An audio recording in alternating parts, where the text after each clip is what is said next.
જય ગુરુદેવ ભગવાન। આજ આપણે સાગા કંપનીની કુમકુમ તુવેર, જે આપણે શિયાળુ તુવેર કહેવાય, અને માંડવી કાઢ્યા પછીનું વાવેતર કરેલ છે। અત્યારે આપણે તુવેરના ફિલ્ડ ઉપર આવી ગયા છીએ।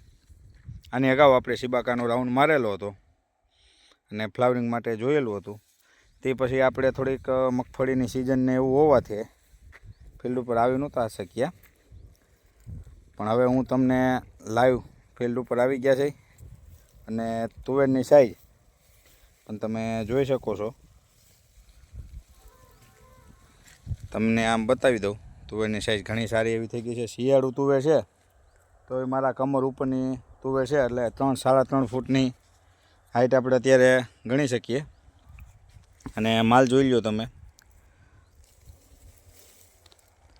ખેડૂત મિત્રો, આપણે કોઈ કંપની એકની જાહેરાત કરતા નથી। જે વસ્તુ સારી લાગે આપને એ વસ્તુ આપણે તમને બતાવીએ છીએ। આ સાગા કંપનીની કુમકુમ કરીને વેરાયટી છે તુવેરની, જે માંડવી કાઢ્યા પછી શિયાળુમાં વાવેતર થાય છે।